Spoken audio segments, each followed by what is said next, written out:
amintsika rehetra ny fahasoavan'i Jesosy Kristy ny fitiavan'Andriamanitra iray ary ny firaisana avy amin'ny fanahy masina. Araka ny fandaminana natao dia ny vala fanamasinana no mitarika amin'ny fotoana androany. Kristianina miaina sy miaraka amin'ny rehetra fa miavaka amin'ny zavatra rehetra. Kristianina miaina sy miaraka amin'ny rehetra fa miavaka amin'ny zavatra rehetra. Izany indray ry havana ny loha hevitra hitariana antsika androany, ary ny fanahy masina ny hitarika antsika hatakaratsika ny sitrapon'Andriamanitra amin'izany, ka tonga antsika hitombo hery sy orina mafy amin'ny fatokiana ny Tompo. Androany sika dia anatanteraka koa ny fiam-pihavanana amin'ireo havantsika izay nidom-pahoriana. Amin'ny anaran'ny Ray sy ny Zanaka ary ny fanahy masina. Amen.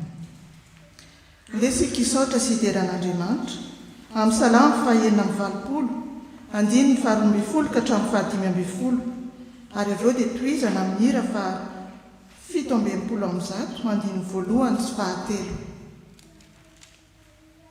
Hideranao amin'ny foky rehetra aho, Andriamanitra Tompo, hanome voninahitra ny anaranao mandrakizay aho, fa lehibe ny famindraponao amiko, ary efa novonjenao ny fanahiko, tsy ho any amin'ny fiainantsika ambany indrindra.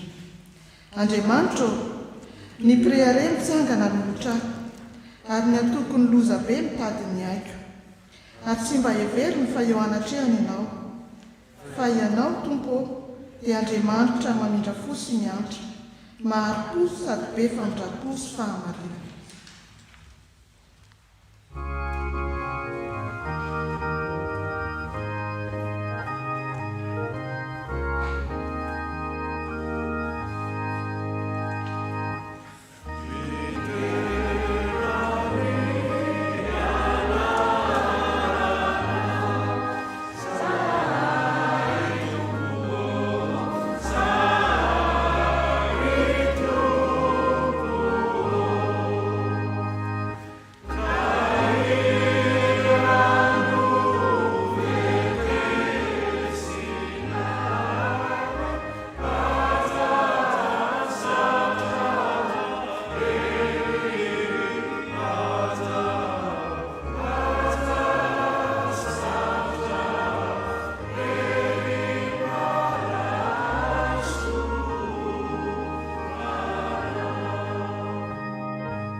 Ry ava-malala, hoy ny Tompo, na aiza no hiangonandrona telo amin'ny anarako, dia hovoany aho, kaoka isika nome seza fiandriana fahasoavana amin'ny fahasahiana, mba azahoantsika famindrapo sy ahitantsika fahasoavana. Hivavaka isika. Ry Andriamanitra Ray sy Zanaka ary fanahy masina, tafangony eto noho ny anaranao zahay, mba hankalaza sy hanome voninahitra anao. Sokafo Tompo ny molotray, dia hanambara fiderananao ny vavanay. Aoka amin'ny fananao masina izay nomenao anay tamin'ny alalan'i Jesosy Kristy, ameny ny fiainanay, antsapanay fa manompo an'Andriamanitra velona izahay. Ny fanahinao ary noaka hiasa mahery atao anatinay, ka aizanay manolotra ny tenanay, ho fanatitra velona sy masina, sitraka ao Andriamanitra, fa izany no fanompoam-pivavahana tokony ataonay indrindra. Tao mizahay ahibanjina anao ka ahitanay ny herinao sy ny voninahitra ao, ary aizanay manaja anao Andriamanitra masina sy be voninahitra ao amin'ny Jesosy Kristy Zanakao sy ny fanahy masina. Amen. Petraka ny fiangonana. ataontsika ny rehefa voalanitra.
Ry ava-malala ao amin'ny tompo, matoky sy marin'Andriamanitra, ko raha miaiky ny fahotantsika isika, dia mila fahotantsika sy manadio antsika ho afaka amin'ny tsy fahamarinana rehetra izy. Ndeha ary isika netry tena sy mifona aminy. Ry Andriamanitra eo, ndreto izahay manetry tena eto anatrehanao. Miaiky ny fanatranay sy ny fahotanay. Rendrika tao anaty fahatapanay izahay, ka ny fahotana izay tokony nankahalanay no nanjary nankamaminay. Ko sainay natao teo anatrehanao, miaraka ny fiangonana. Ry ilainay be famindrapo, mitalao aminao izahay, mamelany elokay, diovy izahay mba ho afa-pahotana, sasao izahay mba ho afa-keloka, ary avaozo ny fanahinay mba ho vonoka nompo anao. Ny fitiavan'i Jesosy Kristy zanakao mpamonjy anay no angatahanay aminao. Amen.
famela-keloka avy amin'ny tompo. Avia rehefa ndahatra isika ho Jehova, na dia tahaka ny jaky aza ny fahotanareo dia ho fotsy tahaka ny ireo mpanala, na dia mangatrakatraka tahaka ny sily aza dia ho tahaka ny volon'ondry fotsy. Ary omeko fo vaovao ianareo, ary fanao vaovao nataoko ao anatinareo. Ary esoriko amin'ny nofinareo ny fovato, fa omeko fo nofy ianareo. Voavela ny elokareo noho ny anarany masina. Amen. Ataony rehefa volahatra.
Voninahitra ho any amin'avy indrindra ho an'Andriamanitra ary fiadanana olona kasitrana.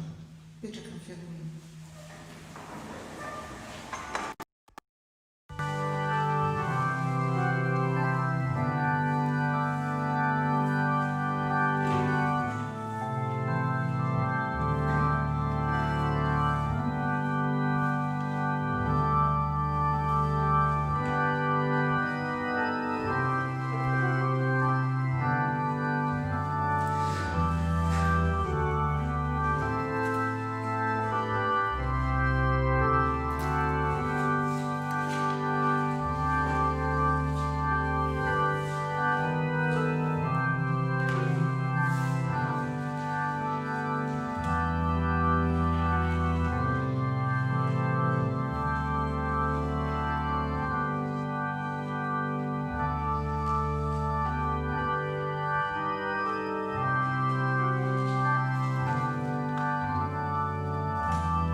Mialoha ny hamakiana ny soratra masina dia ataontsika ny 5:9 ny 1:voalohany sy 2 ary angatahany ireo tompona anjara mivavaka sy famakian-teny mba handroso etỳ anoloana.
tsotranao zay ty fotoana izay nomenao raha ity fotoana manokana zay itenenanao aminay amin'ny alalan'ny solotramasina. Tombaranao makataka masina izay mba hahelika zao fotoana zao sy hanenkana tsirairay avy ary alavelo aminay ireo fakana ratsy izay mitady tsihenanao na koa mitady analavitra anay aminao. Mitenena Jehovah mienitoana aminao. Amen. Iarafaka antsika ny testamenta taloha izany dia hitantsika amin'ny Isaia toko faha-efatra amby efapolo andiny faha-enina ka hatramin'ny faha-valo. Testamenta taloha bokin'ny Isaia faha-efatra amby efapolo andiny faha-enina ka hatramin'ny faha-valo. Rehefa hita izany dia vakintsika amin'ny anaran'ny Tompo. Ny amin'ny Jehovah mpanjakan'ny Israely sy ny amin'ny sampin'ny Jetrilisa. Izao no lazain'i Jehovah mpanjakan'ny Israely, dia Jehovah tompony maro mpanafitra azy. Izao no voalohany ary izao no farany, ka tsy misy andriamanitra afa-tsy izao. Ary iza moa no mba maantso tahaka ahy, aoka hanambara sy handahatra izany amiko izy. Hatray nampitoeraka ny firenena fony fahagolo ary ny zavatra ho avy sy ny mbola ho tonga, dia aoka ambarany koa izany. Aza matahotra na mangofotra ianareo, fa tsy efa nampandrianareo hatramin'ny fahiny va ao ka raha nambara taminareo? Eny, ianareo no vavolombeloko. Misy andriamanitra afa-tsy izao va? Tsia, tsy misy vantolampy tsy hitako izany.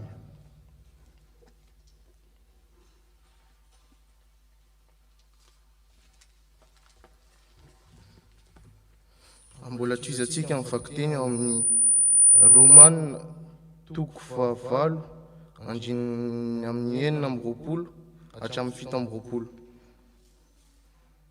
Romanina toko fahavalo andiny enina amby roapolo hatramin'ny fito amby roapolo. Fahita izany dia vakintsika amin'ny anaran'ny Tompo. Ary toy izany koa fanany mamonjy ny fahalementsika, fa tsy fantatsika izay fahavaka tokony ataontsika, fa tsy fanany mifona amin'ny fitarainana tsy azo tononony, ary izay mandinika ny fo no mahalala an'izay hevitra ny fanahy, satria araka n'Andriamanitra ny fona no an'olona masina. Amen.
Izay namafy voatsara tany an-tanimbarina, fa raha natory ny olona dia avy ny fahavalony ka namafy voatsiparifary teny amin'ny vary dia lasa nandeha. Ary rehefa naniry ny vary dia niteraka dia niposaka koa ny tsiparifary. Dia avy ny mpanompotra lehilahy ka nanao taminy hoe, Tompoko, tsy voatsara va ny nafafinao tanimbarinao? Koa avy taiza kosa ny tsiparifary? Dia hoy izy taminy, fahavalo no nanao izany. Ary ny mpanompo nanao taminy hoe, ka ho tianao va ny andehananay hanongotra sy hanangona azy? Fa hoy izy, tsia, fandrao raha manongotra ny tsiparifary ianareo dia ongotanareo miaraka aminy koa ny vary.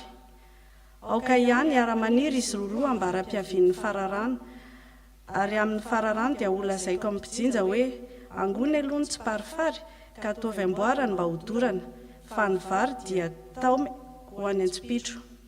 Ary nanao fanoharana hafa koa taminy izy ka nanao hoe, ny fanjaka ny lanitra dia tahaka ny voatsinapy izay nalain'ny olona ka fafy ny tany an-tsahana, fa kely noho ny voa rehetra izy, kanefa rehefa maniry dia lehibe noho ny anana ka tonga azo, dia avy ny voromanidina ka mitoetra eo amin'ny rantsany. Ary nanao fanoharana koa taminy izy hoe, ny fanjaka ny lanitra dia tahaka ny masirasira, izay nalain'ny vehivavy anankiray ka nataony tao amin'ny koba intelo ny famarana mandra-pahazony masirasira azy rehetra. Fanoharana no lazan'i Jesosy izany zavatra rehetra izany tamin'ny vahoaka, ary tsy nisy nolazainy taminy afa-tsy tamin'ny fanoharana mba hantanteraka izay nampilazaina ny mpaminany hoe ilao bava ilaza fanoharana aho, hanambara zavatra izay nafenina hatra izay nanorenana izao tontolo izao aho. Ary rehefa nampody ny vahoaka Jesosy dia niditra tao an-trano izy, ary ny mpianany nakao aminy ka nanao hoe lazao aminay ny hevitry ny fanoharana ny amin'ny tsiparifary tany an-tanimbary. Ary namaly izy ka nanao hoe ny mpamafy ny voatsara dia ny zanak'olona, ny tanimbary dia izao tontolo izao. Ny voatsara dia ny zanaky ny fanjakana, ny tsiparifary dia ny zanak'ilay ratsy, ny fahavalo izay namafy izany dia ny devoly, ny fararano dia ny fataperan'izao tontolo izao, ary ny mpijinja dia anjely. Ko tahaka ny anangonana ny tsiparifary sy andoroana azy amin'ny afo, dia toy izany no atao amin'ny fahataperan'izao tontolo izao. Ny zanak'olona aniraka ny anjeliny, ary ireny dia nangona ka hamoaka amin'ny fanjakany ny zavatra mahatafotoina rehetra mba amin'izay manao meloka. Dia nimpazany amin'ny fandoroana lehibe mirehetra afo izy. Any no isy ny fitomanina sy ny fikitroanify, ary amin'izany ny marina dia mirapiratra tahaka ny masoandro any amin'ny fanjakan'ny rainy, izay manantsofina aoka izy hiaino. Amen.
Zavatra rehetra amin'ny alalan'i Jesosy Kristy Tompo. Isaoranay ianao ny fitiavanao anay. Angatanay ianao amin'ny fanahinao masina Tompo hitaridalana mpanomponao, hanome ny teny izay anjaranay androany. Ary amin'ny alalan'ny zanako ihany koa nametrahanay izao vavaka izao. Amen. Afaka mipetraka isika.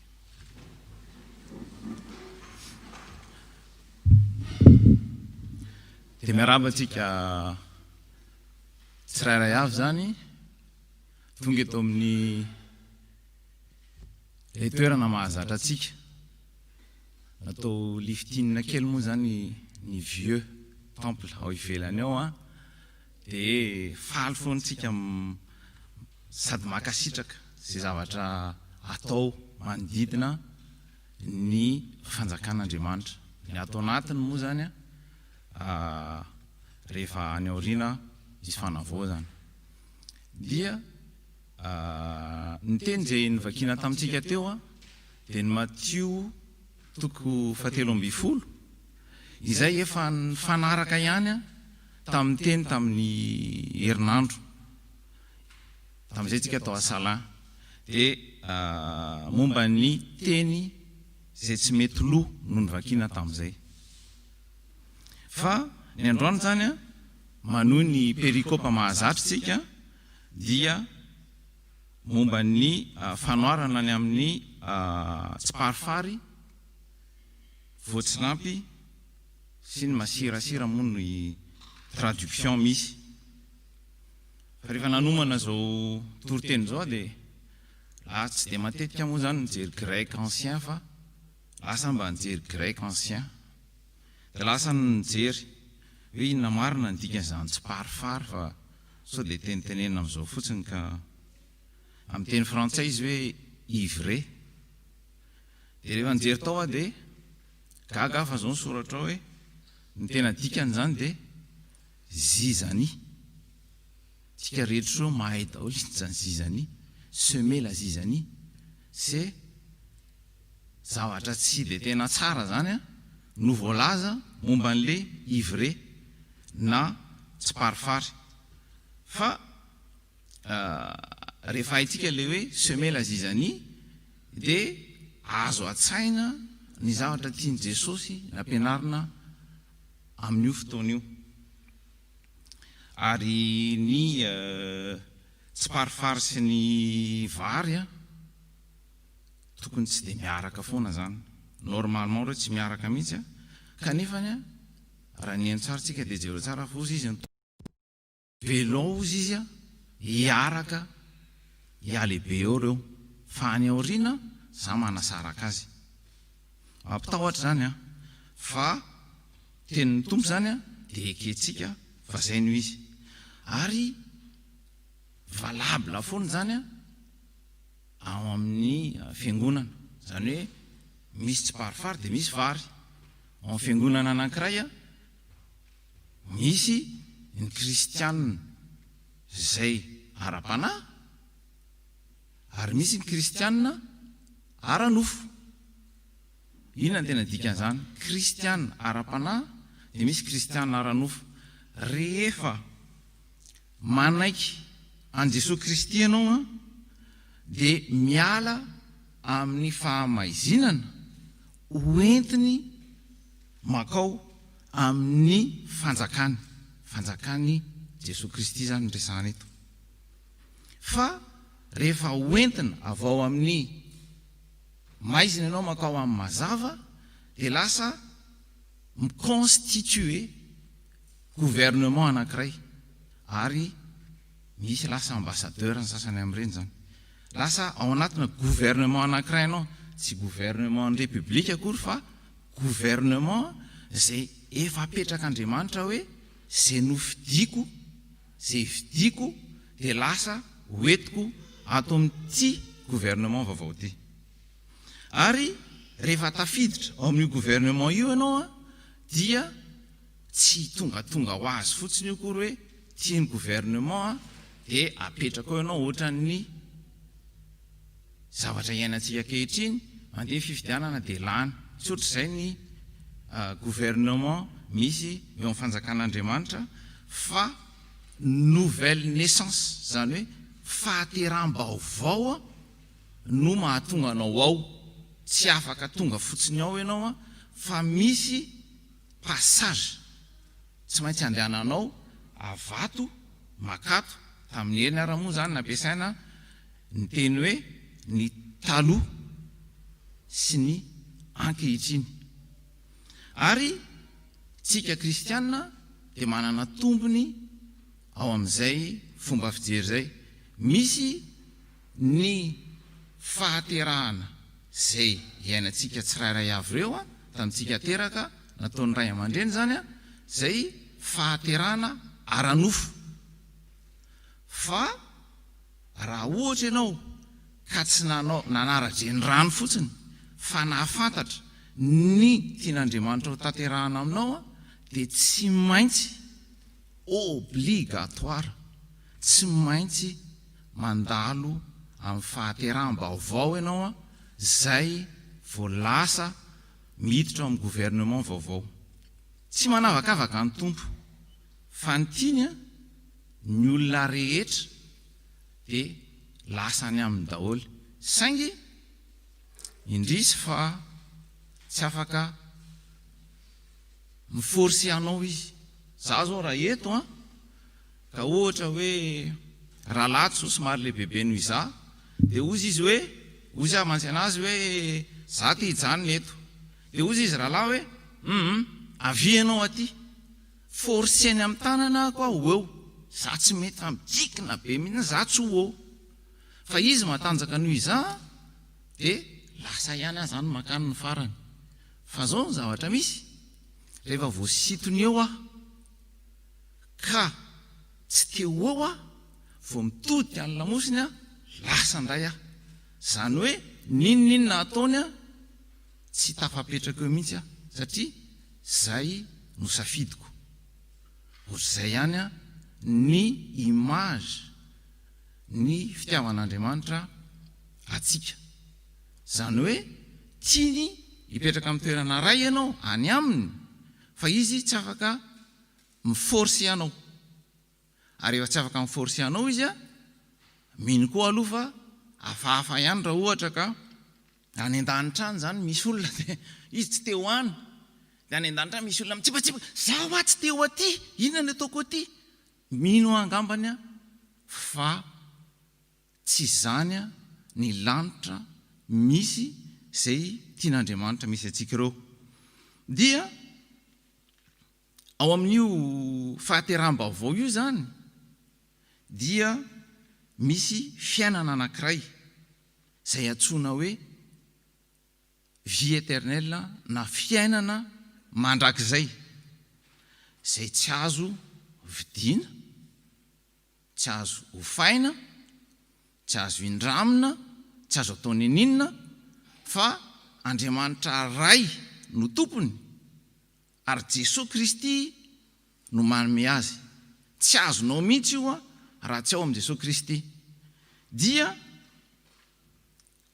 zay manaiky an' Jesosy Kristy ho tompo sy mpamonjy ihany no tafiditra ao amin'io fiainana mandrakizay io ary misy fahagagana zay nandray an' Jesosy Kristy ihany no mahalala ny secretany le fahagagana dia rehefa nandalo fibebahana ianao ka manaiky fa Jesosy Kristy no tompo sy mpamonjy anao dia miidina any anatinao any Andriamanitra amin'ny alalan'ny teniny dia iny fidinany ao anatinao iny zoe moa izy amin'ny teny grika zany io zoe io a ohatrany amin'ny marika Renault iny any io zoe io no manova sy manamboatra ny fiainanao ray manontolo zay tsy mitovy amin'ny kristianina mandeha any am-piangonana kristianina manao adidy tsy mitovy fa na dia samy mipetraka eo ara dia ndray manana zoe ndray tsy manana zoe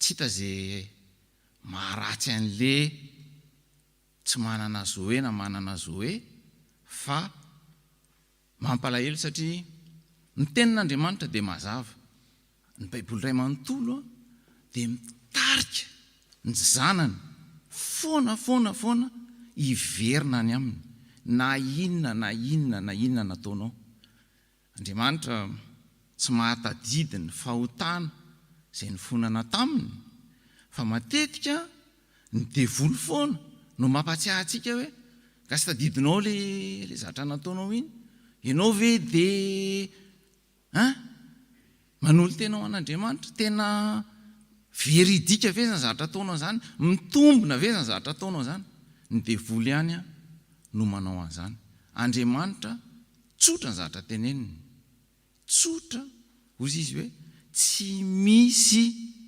mihitsy olona nanokana ho any Jesosy Kristy ka tsy voaray eo am-pelantanany tsy misy eto ambonin'ny tany rehefa manolo tena ho an'Andriamanitra amin'ny alalan'i Jesosy Kristy ianao dia zay no atao hoe fahateram-baovao. Ka le Zoe io zany a misy etapy ihany izy io satria le Zoe tsy hoe vao mahazo Zoe ianao dia tonga dia miroborobo be. Rehefa mahazo Zoe ianao a dia mbola zaza amin'ny finoana ihany koa. Zany hoe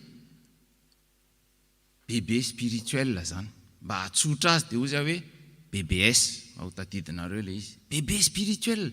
Vao manomboka ianao nanolo tena ho an'i Jesosy Kristy dia izy no manovanao fa ianao vao manomboka mandroso hatrany.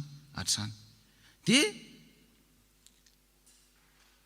tsy afaka misy mampalahelo satria ny olona sasany izay mandray an'i Jesosy Kristy indrindra fa bebe spirituel zany dia mampalahelo satria tsy dia afaka loatra izy sady manararoatra ny fiainana zao tontolo zao satria izy nanolo tena fa bebe no tsy afaka ihany koa tonga dia manaraka an'le lalana ara-baky teny ao amin'ny Baiboly. Tsy afaka izy satria sahirana izy eo anelanelany. Misy monde anankiroa iainany. Ndray ato zay tiany atao dia tsy afaka ataony dia ny ao amin'ny ilany amin'ny mahabebe spirituel azy tsy mbola afaka mandroso izy dia sahirana izy eo amin'ny fanarahana ny tompo. Ka le bebe spirituel mila fitomboana fa misy koa ny kristianina ara-nofo mandeha araky ny nofo zay ny nofo no mibaiko ny fiainany. Zany hoe mandray ny tompo izy fa ny zavatra rehetra zay ataony dia voafehy ara-nofo avokoa. Zany hoe ny fahamatorana zany tsy hananany. Fa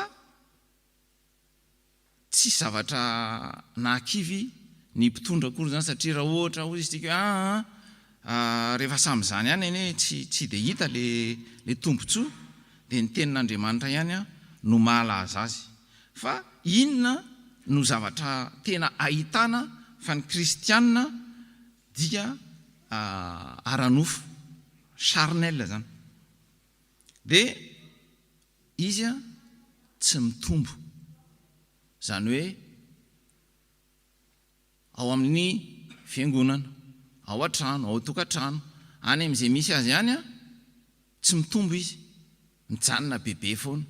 Rehefa hita be moa reny rehefa ohatra hoe rehefa mampimenao ohatra mba te himenao mba hiaka dia hita mihitsy fa le mampime an'izao tontolo zao foana ihany no transposena mba hoentina mampime olona.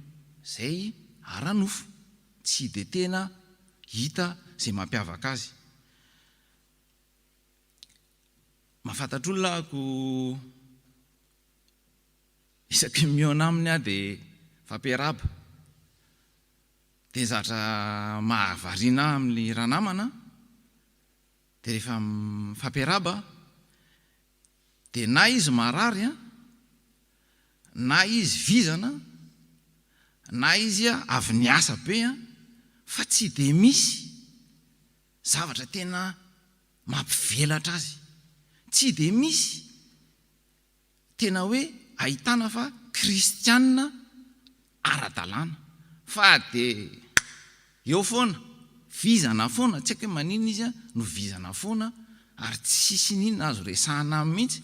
Fa raha vao mba miala kely an'izay vizana zay dia tsara ny andro. Tsisy ninona vida. Zany hoe mampalahelo kristianina rehefa manana an' Jesosy Kristy fa vida. Zany hoe pokatsaka rangambo zany satria tokony ny kristianina no mamirapiratra, ny kristianina no tena feno complet ozy izy ny tenin'Andriamanitra.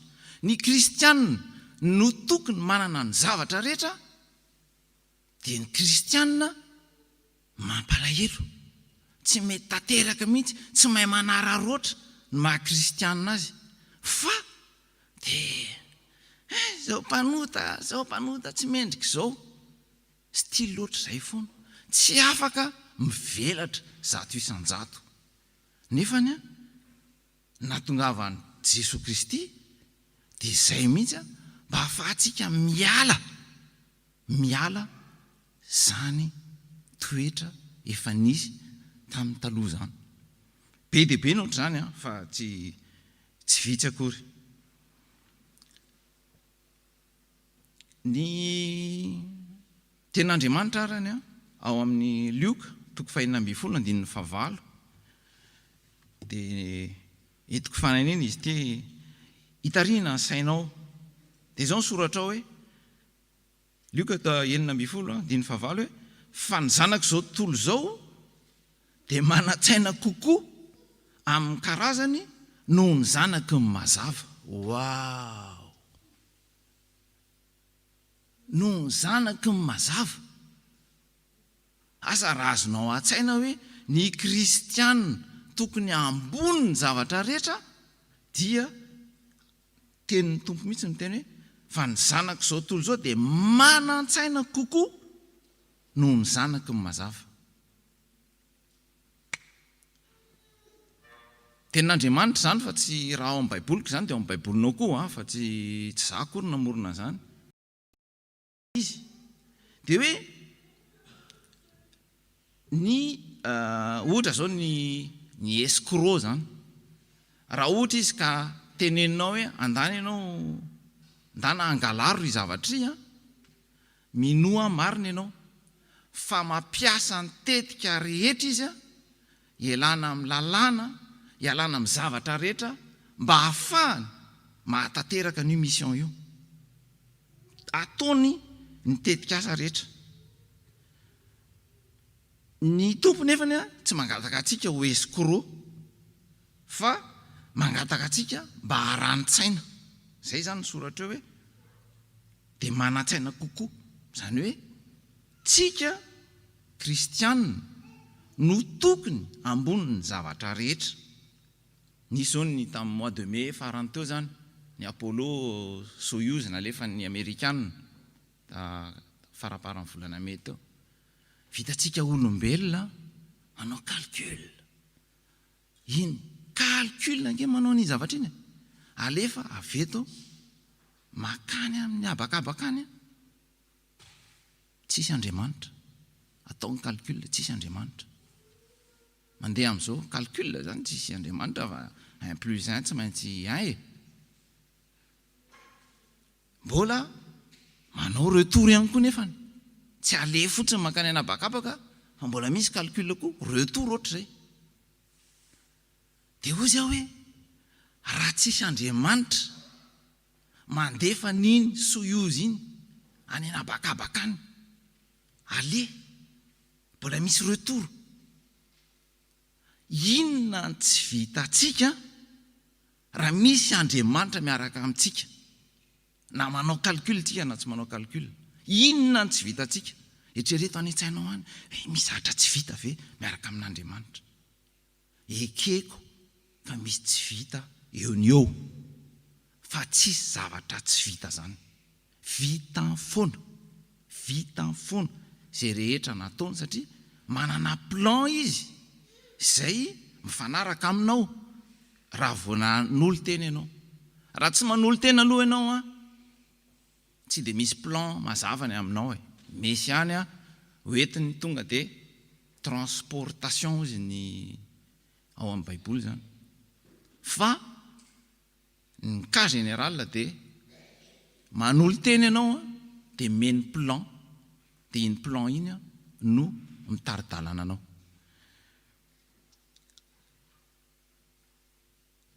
Ny mbola misy anankiray ty akoatra n'le Lioka 5:19, misy anankiray ty mitovitovy amin'le teo hoe Matthieu 10:19 dia zao ny ao hoe ka mba malina tahaky ny bibilava ianareo ary mba tsotra toy ny voromailala. Tsika vao miresaka bibilava dia da maseva foana fa tsy voatery izay le izy. Ka mba malina tahaky ny bibilava ianareo ary mba tsotra toy ny voromailala. Zany ny tena fiainana kristianina. Taitra angambany hoe tena zany hoe fiainana kristianina. Tena zany fiainana kristianina. Ny fiainana kristianina dia miaina eo anelanelana zavatra anankiroa izay tsy miala amin'ny fahadiovana na pureté ary miaraka amin'ny faharitan-tsaina faharitan-tsaina maran-tsaina izay men'Andriamanitra atsika. Ny afetsena nefany izay ananan'ny bibilava zany dia tsy miaraka amin'ny fahadiovana. Zany hoe le bibilava sy le voromailala teo zany zavatra tsy miaraka mihitsy ireo fa fanohatra foana. Fa ny fahaizan'ny kristianina mandanjalanja ny bibilava izay raisitsika ratsy foana sy ny atao amin'ny ilany le fahadiovana, ny fahaizan'ny kristianina mandanjalanja an'ireo no fisian'ireo mihitsy aza no mahatonga ny kristianina mamirapiratra. Raha tsy misy an'le anankiray izy tsy afaka mamirapiratra ohatry ny olona rehetra ihany. Fa ireo antipode anankiroa ireo no manosika ny kristianina izay tena resy lahatra hoe misongadina amin'ny fiainana iainany. Izy tsy manaiky resy amin'ny lafiny tsara ny tenenako an'izany fa tsy amin'ny lafiny ratsy akory. Ny kristianina dia ambonin'ny zavatra rehetra, manana pouvoir amin'ny zavatra rehetra ary afaka mandidy ny zavatra rehetra. Tsika eto Frantsa dia misy fiteny frantsay izay foana zany mahavariana anahy hoe j'ai le droit de faire ce que je veux, peu importe que les gens pensent. Maheno an'izany foana, tsy haiko na ahoana fa za tena maheno foana hoe j'ai le droit. Fa kristianina ve tena manana droit eto amin'ity fiainantsika ity. Fa ny tompo azadiny mihitsy fa ny tompo izay mihitsy ny zavatra tenenina amin'ny Romanina 5:20. Ozy izy hoe au lieu de faire ce que nous plaît, zany hoe tsy hitady izay hahafaly ny tenantsika ihany. Tsy ao amin'ny monde mihitsy zany, fa ny fiainana misy atsika nefany dia droit milahatra foana. Eto Frantsa moa zany izay ny tena kapoaka. Fa tsika kristianina miavaka ao anatin'izany. Tsy tsika mihitsy no lasa ametraka hoe j'ai le droit. Tompo tsy ohatran'izay, fa manana hery hafa ianao ahafahanao manatanteraka ny droit-nao. Ny kristianina matotra dia afaka manasaraka tsara hoe ty tsara ty ratsy. Ary io tsy fantany amin'izao fotsiny hoe niresaka tamin'ny anina dia fantatro ny tsara sy ny ratsy na, fa kristianina maninona ny fantany tsara sy ny ratsy satria ao amin'ny fahaizana ny tenin'Andriamanitra. Indraindray ilay izy miverimberina foana dia ohatra ny raisitsika ohatra izao, fa ny sakafo tena matotra ho an'ny kristianina dia ny tenin'Andriamanitra. Nitady ihany aho fa tsy nahita zavatra hafa, satria ny tenin'Andriamanitra tsy baiboly fotsiny hoe ty le baiboly dia vakiana dia voilà, fa ny tenin'Andriamanitra teny velona. Zany hoe avany aminy any io a misoratra ao anatiny io a vakianao a dia takianao takio zay zavatra soratany eo fa tsy afaka mi'se contredire aminao mihitsy izy raha fa miteny izy hoe mila salama ianao dia tenenao aminy hoe salama fa tsy ianao miteny aminy hoe tena ohatra mivizana zany rehefa zay misoratra ao hoe zao ny vérité tsy ny réalité fa ny vérité hoe ny vérité dia misoratra ao fa olona tokony salama ianao dia tokony salama ianao zay zany a ny tokony hijerentsika ny fomba fandrosoantsika eo amin'ny fanarahana ny tompo iverina kely amin'le voatsinampy a ao amin'ny fiainantsika zany a raha tsorona zany ohatr'izao ny tantaran'le voatsinampy ohatra hoe misy ray mpianakaviana ohatra manana tena hoe toetra ratsy anankidimy izy ao an-trano ao ohatra somary mandaingalainga manao couvert aloha menao fa tsy tena hoe anona fa misy toetra maromaro zay tsy mendrika anankidimy ananan'io rangahy io dia ohatra koa hoe rehefa avy mirava miasa izy a dia tsy tonga dia mody fa mbola lasa aloha miarakaraka amin'ny namany ihany na rehefa tonga ao an-trano izy a dia manao teny marary farak'izay tena tsy zaka fa azavaiko aminao hoe maninona ny tompo no mampiasa an'le voatsinampy amin'izay exemple tena iainantsika isan'andro zay dia satria zao rehefa io rangahy io zany mandeha ny fiainany mody izy fa rehefa avy miaraka amin'ny namany ihany dia miady amin'ny vady foana fa ianao ty koa ve dia tsy mba mody aloha mihiny na fa ndray andro niova ny fon'ny rangahy nanomboka najanony namany a nody aloha foana izy rehefa nody aloha foana izy a mbola misy toetra hafa ihany nefany a tsy afaka mody aloha izy a fa manao teny maharary ao an-trano ao dia hono izy ramatoa rehefa mbola manao teny maharary ohatrano andana mijanona ny any aloha ka tsy zay mbola mody aty fa zavatra tsy tsapantsika dia zao io ny fiasan'Andriamanitra zavatra kely io voatsinampy io kely ohatr'izay ny fiasana kely fotsiny a manova an'le rangahy izy a mba hody aloha fa le ramatoa tsy manaiky raha mbola hita amin'ny marary ianao dia andana ianao aloha miverina any ihany andana miaraka amin'ny namanao ihany tsy ariavana mila fantatra ao fa rehefa miasa Andriamanitra dia miasa toy ny voatsinampy kely avany amin'ny kely a no mahatonga ny fanjakan'ny lanitra tanteraka tsy misy tonga dia fanjakan'ny lanitra indray mipoaka zany tsisy an'izany fa ohatran'izay a ny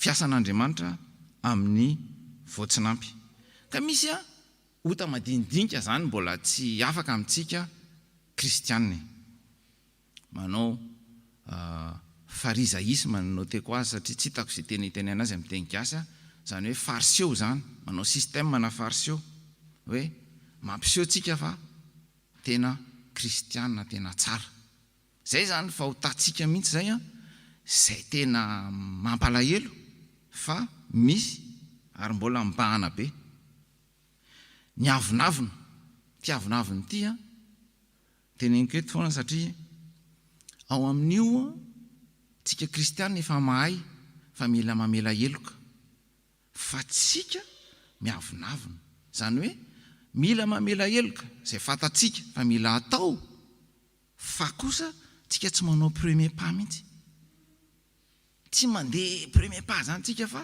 miandry ino tsy tena zay le fampianaran'ny tompo misy fahotana madinidinika tsy tonotra hoe tsao mafingona ianona hony ananina hony ianona tsy afaka miaina ohatr' zany itsika kristiana. Raha vao mbola manao an'izay tsika dia nanompo ny tompo toy ninona ara dia fantatro tsara nefa valy teny efa nataony fozy izy hoe tsy fantatro ianao. Mitandre mariavana fa nyteny an'izay izy tsy fantatro ianao. Tovitovy amin'izay ny fitsarana antendrony. Indray tsara itsika ny olona jerena fotsiny dia zao iny zao iny. Tsika koa mpanota tsy azo adino mihitsy fa tsika koa mpanota tahaka azy ihany fa mila manaiky ny fahalementsika. Rehefa manaiky ny fahalemenao ianao sarotra ho anao no mandeha mitady ny fahalemen'olona. Fa rehefa tsy ekenao ny fahalemenao dia lasa ianao mitady ny fahalemen'olona. Zay foana ny fiainana zay mampalahelo antsika. Ka ny kristianina zany maninona izy no tsy afaka manararoatra loatra an Jesosy Kristy. Zava-dehibe ty. Tsy dia afaka manararoatra izy. Satria maninona? Tsy hainy tenin'Andriamanitra. Tenin'Andriamanitra foana. Nisy zao le rangahy malemy dia manontany Jesosy mantsiazo izy hoe finona ny tianao ataoko aminao? Aza raha tadidinareo fa ozy ingarainy hoe zaho ozy izy tsy misy olona mandefa ao anatin'io bassin io mihitsy rehefa mihetsiketsika ny rano. Finoana tamin'izany rehefa mihetsika ny rano dia misy fanahy masina zany manadio. Dia rehefa mihetsiketsika ozy ny rano dia tsy mba misy olona manipy ao anatin'io bassin io. Indraindray ozy izy ka te handeha satria za malemy zany ka te handeha dia misy olona ozy izy mandingana anahy. Misy olona lasa eo alohako. Zany hoe tsy lasa ao mihitsy satria maninona zany ndraisiko izay fanoarana izay. Raisiko fanoarana satria inotsika efa miditra ny hitsaitsika mihitsy fa ny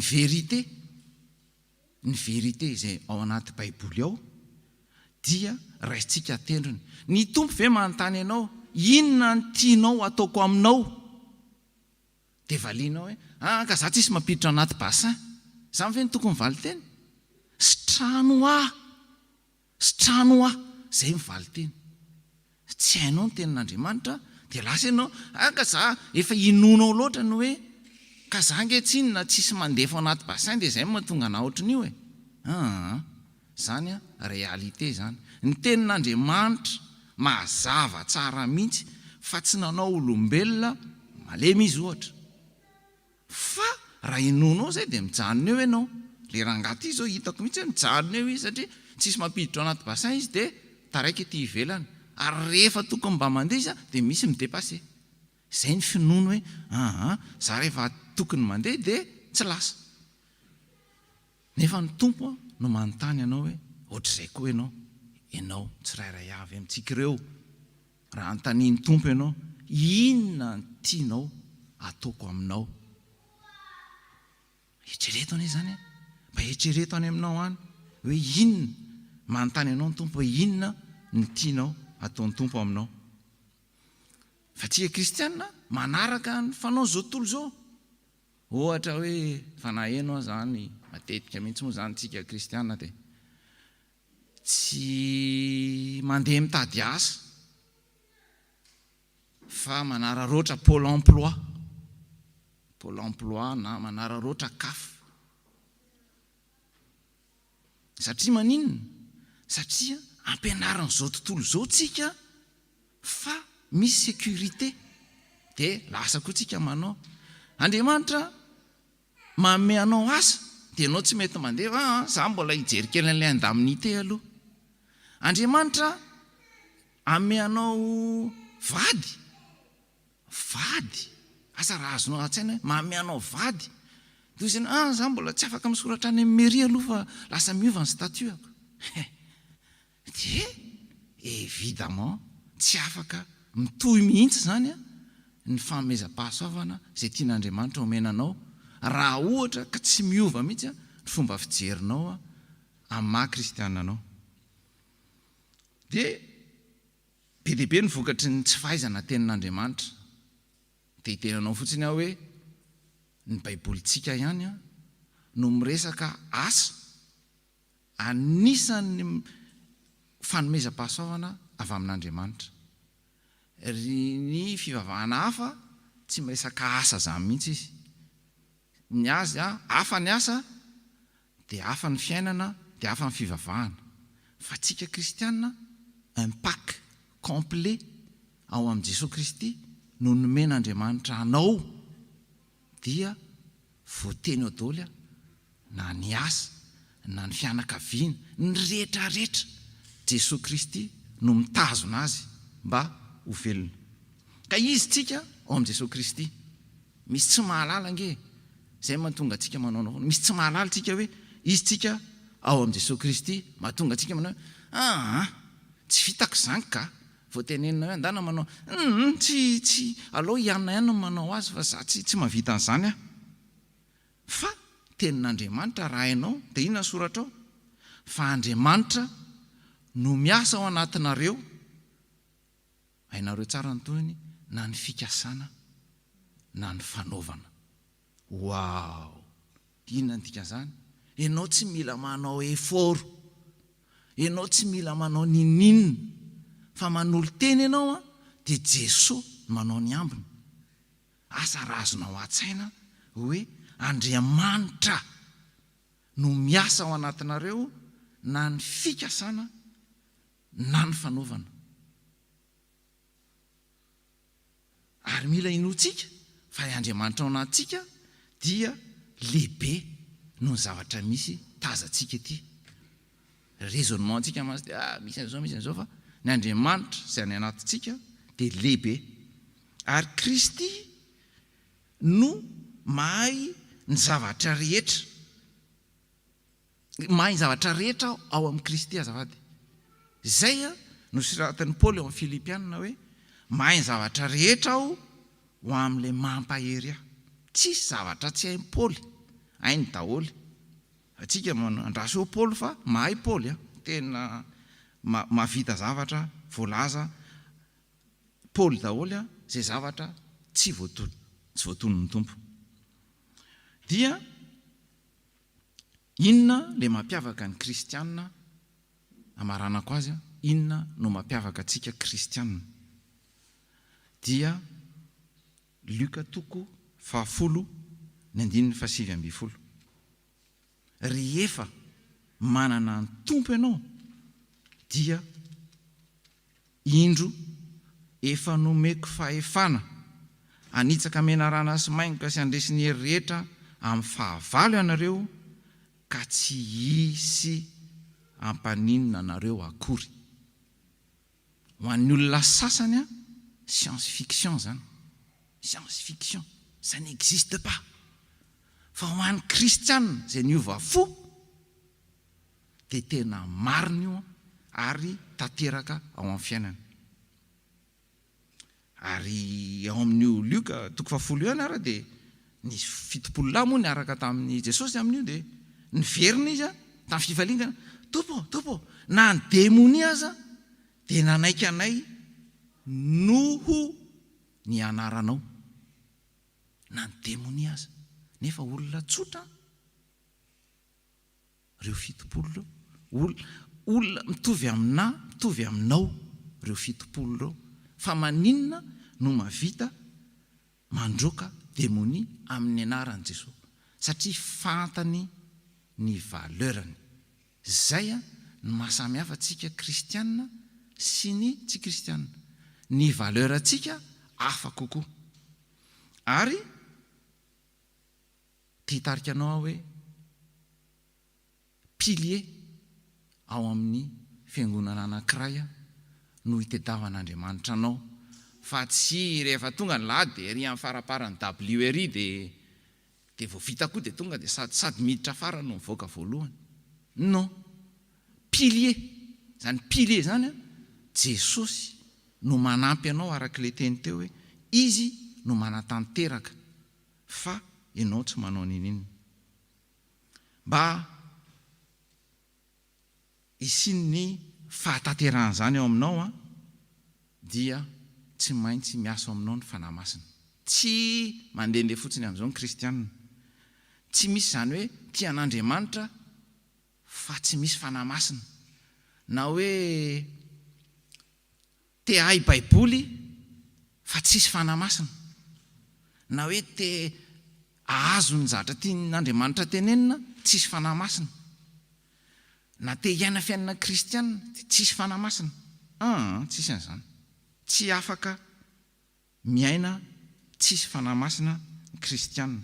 Ary ny tompo rehefa nyteny hono izy, raha misaraka amiko ianareo dia tsy mahay na inona na inona.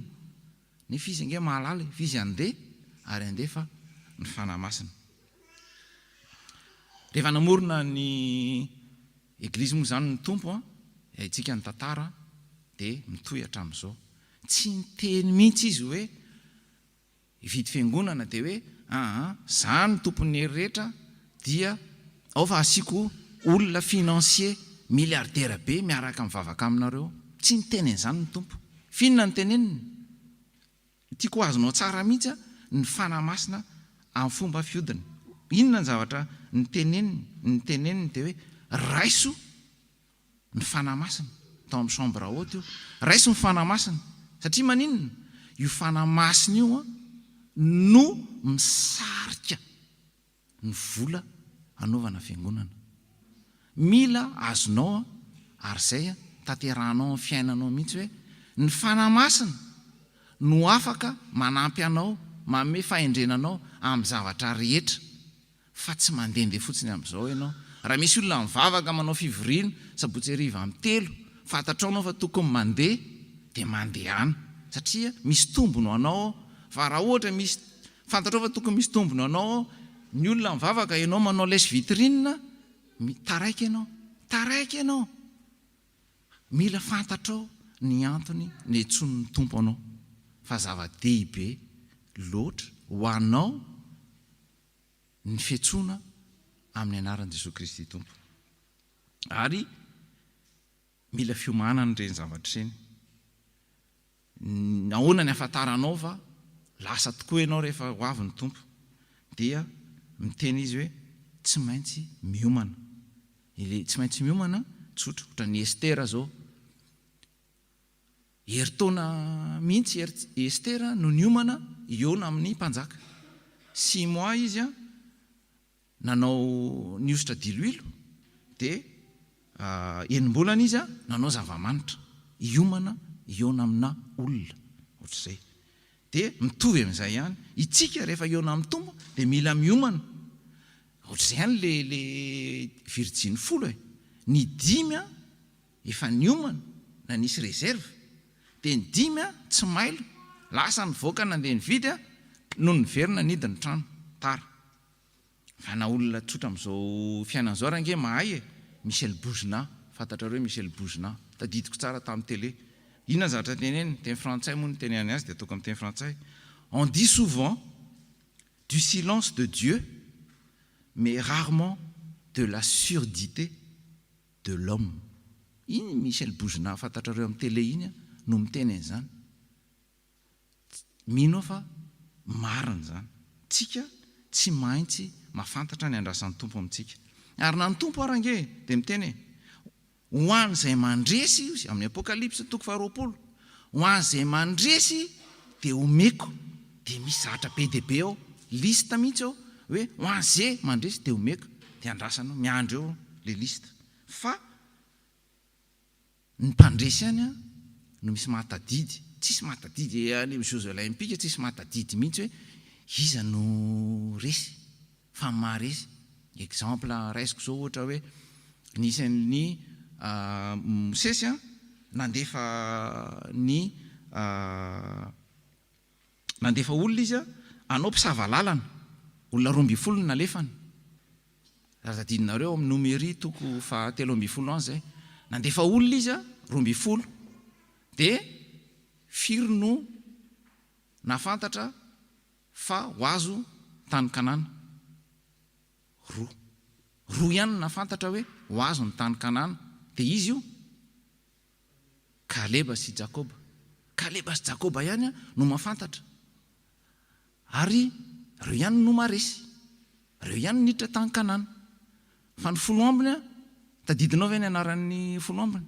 Nefa ao amin'ny baiboly ka resiko tsisy mahatadidy le folo ambiny. Dia zay maharesy ihany a no tazomin'Andriamanitra. Dia andiny tenintsika eo am-pitoerana dia samy mandiny tena hoe inona ny toerana izay ametrahany tompo aho ahafahako ho pilier fa tsy mpiangona. Inona no ho ataoko mba ho pilier ho fanekeko ny tenin'ny tompo.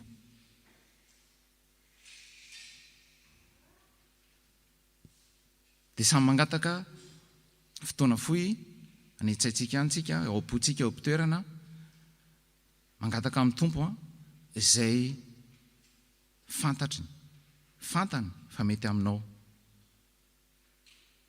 Voninahitra any Andriamanitra irery ihany.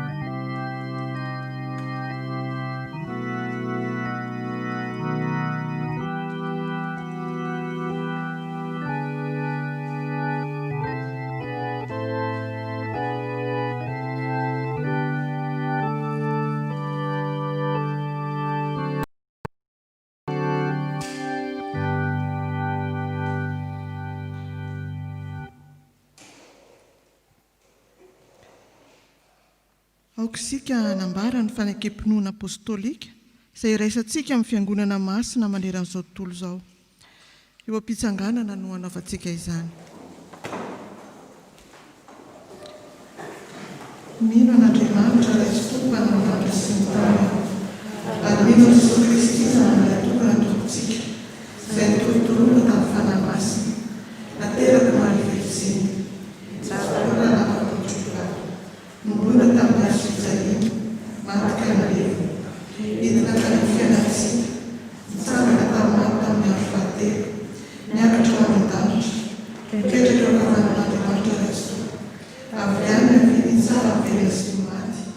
Mino ny fanahy masina, ny fiangonana masina maneran'izao tontolo izao, ny fiangonana ny olona masina, ny famelan-keloko, ny fitsanganan'ny tena maty, ary ny fiainana mandrakizay. Amen. Petraka ny fiangonana. Ny tenin'Andriamanitra fa maty ny tena raha tsy misy ny fanahy, ary maty toy izany koa ny finoana raha tsy misy ny asa. Tonga amin'ny fotoana ilazana ny raharaham-piangonana antsika izao.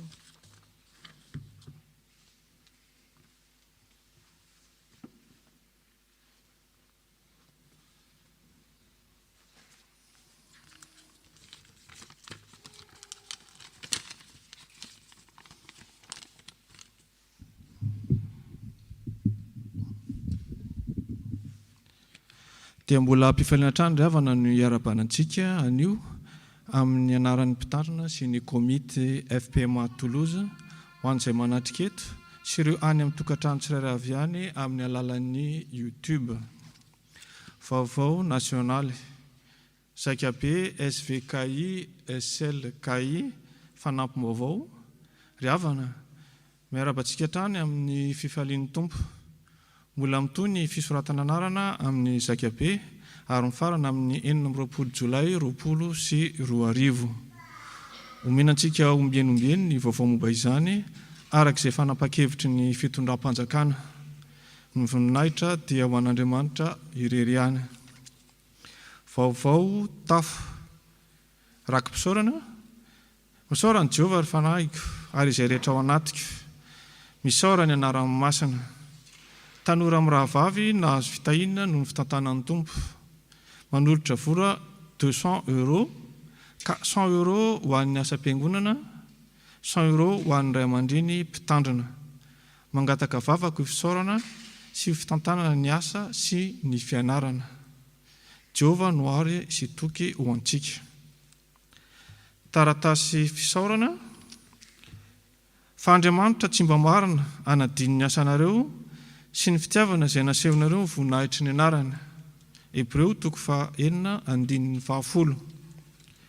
Ny fianakaviana Andrianaivo Mahery Keke sy Anta, Majila Dania Riche dia maneho fisaorana sy fankasitrahana ny fiangonana manontolo tamin'ny fanotronanareo anay, fampahirezana sy fitondrana-bavaka tamin'ny namoizanay ny malalanay Razafindrarojo Adonis. Andriamanitra manakare-pahasoavana amaly fitianareo. Manolotra fanatitra €150 izahay, ka fararakitra €50, fisaorana mpitandrina €50, ho an'ny fiangonana €50 ho fisaorana an'Andriamanitra. Misaora amin'ny zavatra rehetra fa izany no sitrapon'Andriamanitra ao amin'ny Kristy Jesosy ho anareo. Tesaloniana 2:5-7. Rary Jona Lanto sy Ony, ny zanany Jennifer, Stacy, Joana, Irina ary ny fianakaviana manontolo dia maneho ny fisaorana sy ny fankasitrahana ary ny fankatelemana feno ho amin'ny mpitandrina amin'ny vady, ny komity, ianareo mpianakavy ny finoana rehetra eto amin'ny FPMA Toulouse ary ianareo tapaka sy namana izay ndray fosisaina taminay. Nampahery sy nitondram-bavaka anay tamin'ny namoizanay ny malalanay Rakoto Malala Andriamanarivo. Tsy namelanay irery tokoa ianareo fa nitanterahanareo ny baiko ny tompontsika manao hoe miara-mitomany amin'izay mitomany. Romanina 12:5-5. Jehovah Tompomarany amaly fitianareo ka hanome anareo ny fahasoavana sy ny fiadanana. Voninahitra ho azy irery ihany, misaotra indrindra tompoko. Filazana manjo. Iantso ahy izy dia amaly azy aho, ho aminy aho raha ory izy, amony tsy hanome voninahitra azy aho. Salamo 1:7-5. Rafely manana Léon dia natsony iray ody any an-tany amin'ny tany Madagasikara rehefa nivahiny 70 taona teto an-tany. Ony zanany Sanchez Alain sy Rafely manana Valérie sy ny zanany. Ny iray tapo aminy Riluva Rasoanantenana Marcel sy Rabototina Laurence. Famangina manjo. Ny famangina ny fianakaviana Ranivo Lalasorondro sy Ajaso Rafael izay namony reniny sy ny fianakaviana Maxime Lalaina sy Domoina izay namony zanany dia ho tanterahana androany. Rakitra sy adidy miantso fanaty-sitrapo eny Ambarao zany. Ny fandaovana ny adidy sy rakitra ary fanaty-pisaorana dia atsika atao amin'ny alalan'ny virement, chèque amin'ny anaran'ny mpitambolan'ny fiangonana, carte bancaire amin'ny alalan'ny Roy Elo Asso. Izany dia afaka atao koa ao an-tranonkalan'ny fiangonana fpma-toulouse.com, rubrika vondronasa vola sy fananana, izay ahitanao torolalana manazava ny fanaovana azy. Afaka manao izany koa isika rehefa mirafa ny fampom-pivavahana ka isarina anasiana an'izany ery am-pivoahana.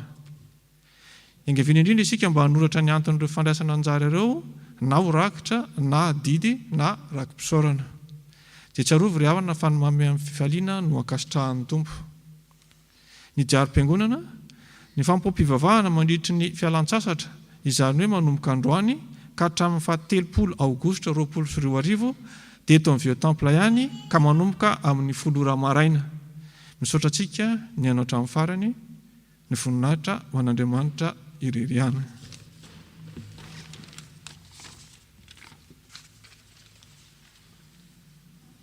Zao tsika ry havana dia natateraka ny famangina ireo fianakaviana namoy malala, ko angatahana izy ireo mba handroso etỳ anoloana.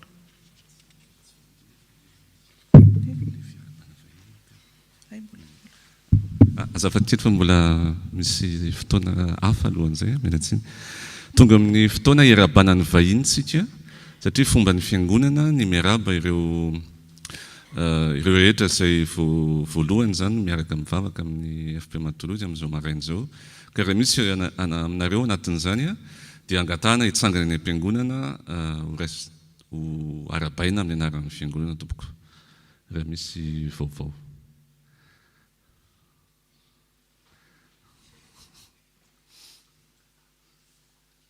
Eny tompoko dia mbola ampifaliana trany no iarabananareo tonga soa eto amin'ny fiangonana. Ny tompo tokoa no nitarika anareo ary misaotra sy midera ny anaran'ny lalandava izay fa manana anareo niaraka nideran'Andriamanitra taminay tamin'izao maraina izao. Koa dia maniry ny soa sy ny tsara indrindra ho anareo izahay ary tsarovy fa isaky ny mandalo eto amin'ity fiangonana ity anareo dia misy toerana ho anareo eto. Ka ny tompony mbola irinay hanome ny fiadanany sy ny famindrampony ary androtsaka ny fahasoavany be dia be aminareo sy ny fianakavianareo ka atotosa somatsara ny antondianareo eto amin'ny tanàn'Antolozy raha mandalo ianareo raha mitoetra dia izy koa niaraka aminareo lalandava. Ka dia ny fiadanany mbola hiaraka aminareo hatrany tompoko misaotra indrindra mahazo mipetraka ianareo.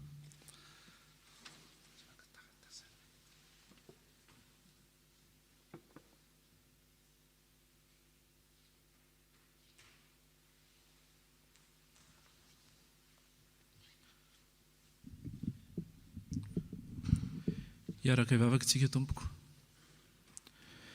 Ry Tompo Andriamanitra malalanay ao dia mbola misaotra anao izahay fa totosa soamantsara izao fanompoam-pivavahana izao. Misaotra anao Jesosy no ny aim-panahy sy ny hery vaovao izay nomenao anay. Iny Tompo misaotra anao izahay tamin'ny fampatsiarovanao anay ny mahazava-dehibe Jesosy ny fiainana ny teninao fandraisana izany. Mba tonga anay Tompo lehilahy lehibe sy vehivavy lehibe ho tahaka anao Jesosy Kristy. Aoka izahay Jesosy tsy ho kristianina ranofo intsony fa tena ho tonga kristianina ra-panahy. Mba tonga anay ho fanazavana any amin'izay rehetra ametrahanao anay. Na any tokantrano izany, na any amin'ny toeram-piasana, na any amin'izao tontolo izao Jesosy. Tsy hanaraka ny fanaon'izao tontolo izao intsony Tompo fa amin'ny alana anay Jesosy ny ahitany olona ny fahasoavanao sy ny fitiavanao. Tompo an'io izahay dia te hitondra eo am-pelatananao ny fiangonana kristianina maneran'izao tontolo izao. Mivavaka ihany koa ny FPM Toulouse manokana Jesosy mba hitahy mandrakariva Jesosy ny mpiangona sy ny mpiandraikitra ary aoka ny fanahinao masina Tompo hiasa mahery aminay tsirairay avy. Atonga anay hanao ny sitraponao tokoa ny ary ho ankasitranao ny asa rehetra izay tanterahanay. Vavaka aminao ihany koa izahay Tompo n'izao tontolo izao izay hiaran'ny valana retina coronavirus mba aoka ianao ny asa mahery anatin'ny mpitsabo sy ireo mpikaroka Jesosy ary aoka anao ihany koa no hanasitrana ireo marary raha sitraka ao izany. Vavaka manokana ho an'ny Madagasikara tanindrazanay izahay Jesosy mba ho tahinao Jesosy manokana anatin'izany valana retina izany. Vavaka ihany koa izahay Tompo an'ireo rehetra sahirana ninona endrika izany fahasahiranana izany, na fahasahiranana ara-bola na ara-batana na ara-panahy ihany koa Jesosy. Aoka ianao ny hamanginy tsirairay ampahery ary tantana an'izy ireny. Vavaka ihany koa an'ireo fianakaviana izay namoy olontiana Jesosy. Aoka ianao ny ampahery an'izy ireny ihany koa Jesosy ary hamafa ny alahelo sy ny ranomaso ary ampahery an'izy ireny hatrany.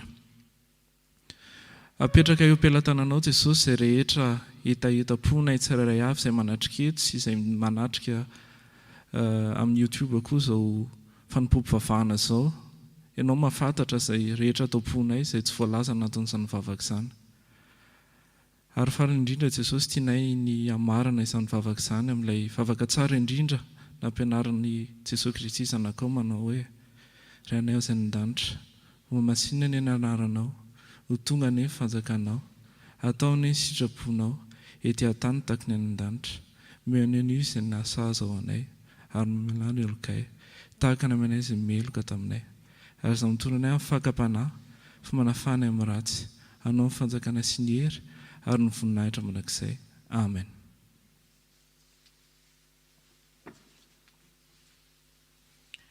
Izay tsika riavana vao tonga amin'ny fotoana anatanterahana famangina ireo fianakaviana moy malalaka ho angatahana izy ireo androzy ety anoloana.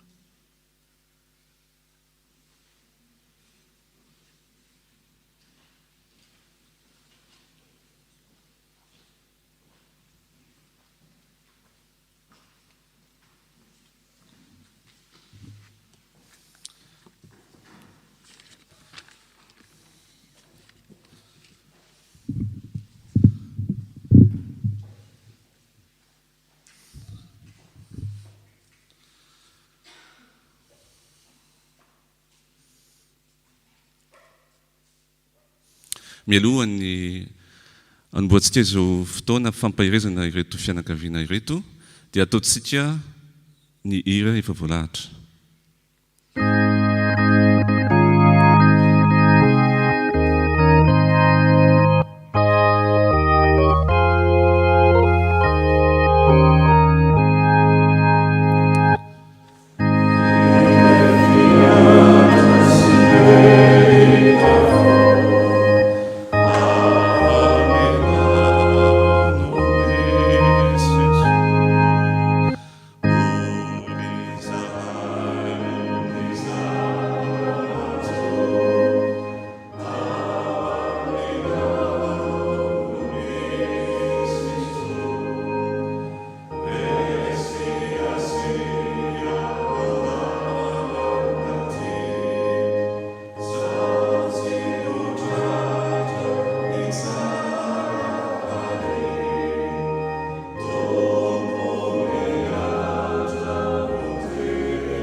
Eny ry havana, ny tenin'Andriamanitra hozarainay aminareo amin'izao fotoana sarotra lalovanareo izao noho ny fahoriana mianjady aminareo dia ny teny ao amin'ny Salamo 112:1 mivaky toy izao amin'ny anaran'ny Tompo fa Andriamanitra no aro sy hery ho antsika, mpamonjy mora azo indrindra amin'ny fahoriana izy.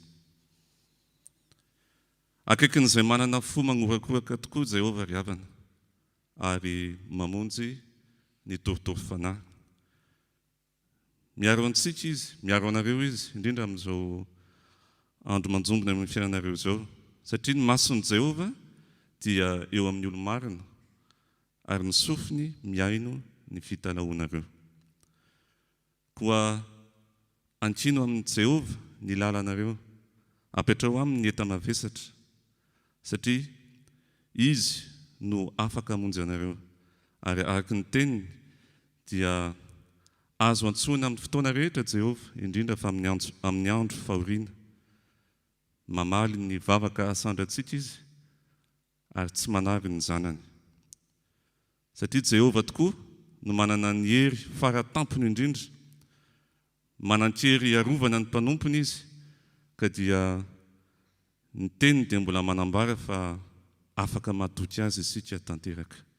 Ka izany no irinay aminareo havana amin'izao fotoana izao, mba ny Tompo be fitiavana, ilay Tompo be famindrapo, ilay Tompo mpanome fiadanana anie, no mbola hiaro ny fonareo, mbola ampahiry anareo, ampitraka anareo, ka hanananareo ny fiainana sy ny fanantenana vaovao indray ao amin'ny Jesosy Kristy. Mafy tokoa ny fahoriana satria ny laozan-janaka, ny laozan-dreny, zanaka ilay tiana sy lalaina, zanaka mamy ny aina, izay nirina ny andimby hatray no nantsony ray ody any aminy. Ilay reny kibo ny finosana, sy ilay nikolokolo hatray no nantsony ray ody any aminy. Mandalo tokoa izao fiainana izao. Nefa raha mandalo izao fiainana izao dia andalo toy izany koa ny varavaran-kazo izay voahany sy ny varavaram-bato idirany, fa ao ny fiainana mandrakizay, ilay fiainana tsaratsara kokoa. Tombon-dalana tokoa ny azy ireo, fa isika dia samy manana ny androntsika raha mbola hoany avokoa, ka dia mahireza indrindra tompoko ary aza misosoka ilay intsony. Mangataka ny fiangonana hitsangana.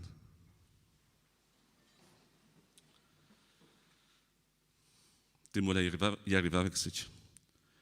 Ry Andriamanitra, Jehovah Tomponay io, Andriamanitra azonay antsoina amin'ny fotoana rehetra ianao, indrindra amin'ny andro fahoriana.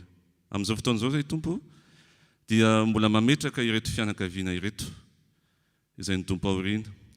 Mametraka azy ireo zay satria ny laozan'ny zanaka, mametraka azy ireo zay satria nilaozany reny eny tompo ianao tokoa ny manome ny aina ianao ny mandahatra ny fiainanay ka dia isaoranay ny anaranao isaoranay ny nananan'izy ireo zanaka enina dia fotoana mety foy azy eo amin'ny maha-olombelona dia nisy ny soa rehetra ny rahana taminy ka dia ho voninahitra anaranao rerianany ny fotoana nafahany ray aman-dreny niaraka tamin'izany zaza izany misaotra anao koa tamin'ny nanomezanao reny ny taizany kolokolo ilay kibo ny finosana eny misaotra anao ny amin'ny fotoana rehetra nafahany ny fianakaviana niaraka taminy nanompo ny anaranao ary mbola mino izay tompo fa na dia natsoanao ireo mpanomponao ary ireo amin'izao fotoana izao zay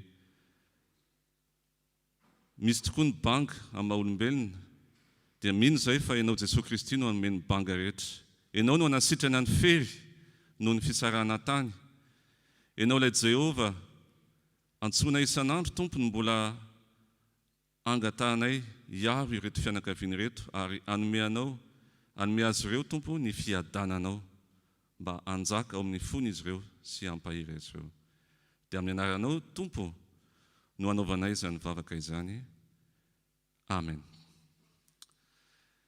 eny ry havana izany ny teny nampitondray ny tompo aminay ny voalohanteny dia mifialatsiny noho ireo olona maro mety nikasa ho eto amin'izao fotoana izao miaraka aneo ny fiononana aminareo fiara-miory aminareo kanefa noho ny fandaminana araka ny hitantsika dia mbola voafetra ihany ny isan'ny olona afaka miangona ka dia mandefa ny fialatsiny izy ireo indrindra koa ny mpitandrina izay tsy eto an-toerana noho ny adidy iantsoroana dia mampita koa ny fampahirezana anareo fianakaviana ka indreto izahay amin'izao fotoana izao mijoro manoloana anareo solotenan'ny fiangonana na izay eto na izay tsy eto koa izany mbola maneho ny fiara-miory tanteraka aminareo ary mitrotro ambavaka anareo hatrany mba ny tompo no hanome fanantenam-baovao anareo indray ary manaraka izany araka ny fomba izay tsara tokoa amin'ny malagasy atsika dia misy ny kely varaventy voarambin'ny tanana izay ho arotsakay ao am-piravana rehefa mirava izany ho atsika izay maniry ny aneo ny fiara-miory amin'ny fanomezana fao-dranomaso dia ny valopy dia azontsika arotsaka ao anatin'ny arona fotsy ka misy ny anaran'ny fianakaviana rotonta eo azontsika atao ampilaminana izany rehefa mirava dia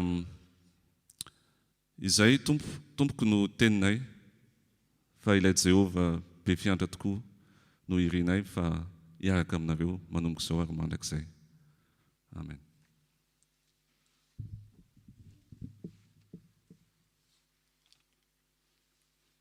misy tenin'Andriamanitra izay manambara fa ny fitiavana no lehibe indrindra tsapanay tokoa fianakaviana rotota fa zanak'Andriamanitra tena feno fitiavana ianareo zanak'Andriamanitra makatoa sy manatanteraka ny teniny miaraha ory amin'izay ory tsy misalasala ianareo tondra teny fampahirezana tondra teny fampiononana dia eo tokoa aza ilay tena tompony fampiononana zava-dehibe ho an'ny fianakaviana izao ataonareo izao tompoka tena mampahery mampionona ary mamehery-tsaina tokoa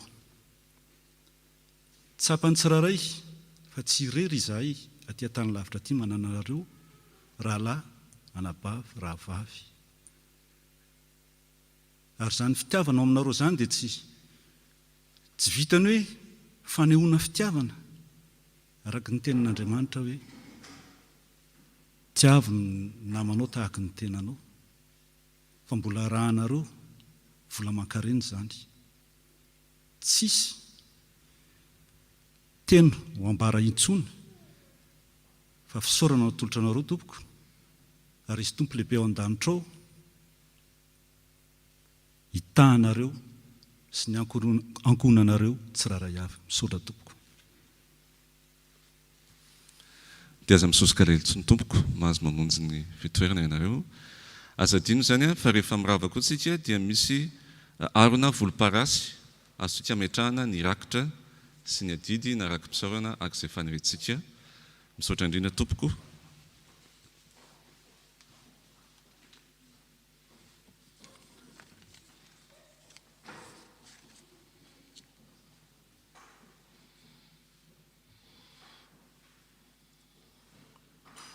Azo mipetraka amin'ny fiangonana.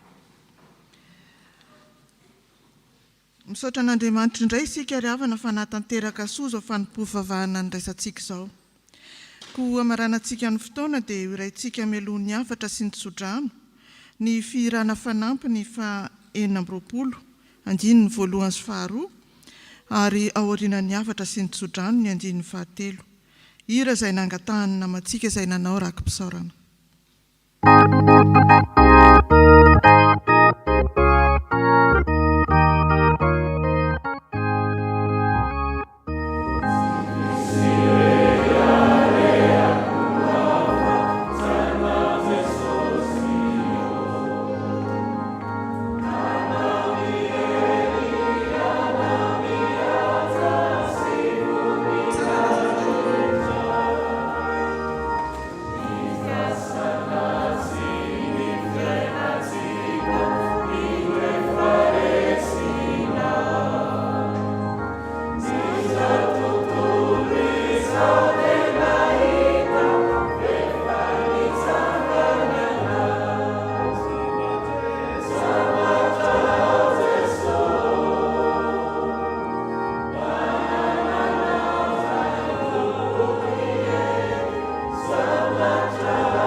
Soratra masina ho antsika.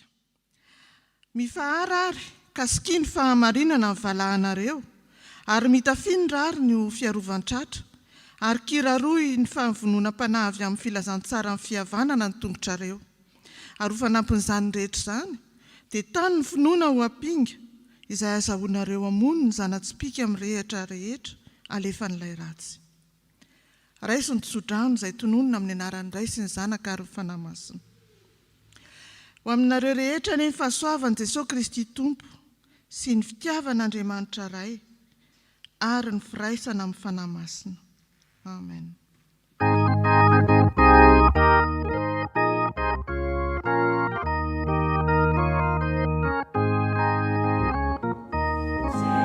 Sinai, Kappa, Mutera,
voninahitra ao an'Andriamanitra ray sy zanaka ary fanahy masina izay hatramin'ny taloha indrindra.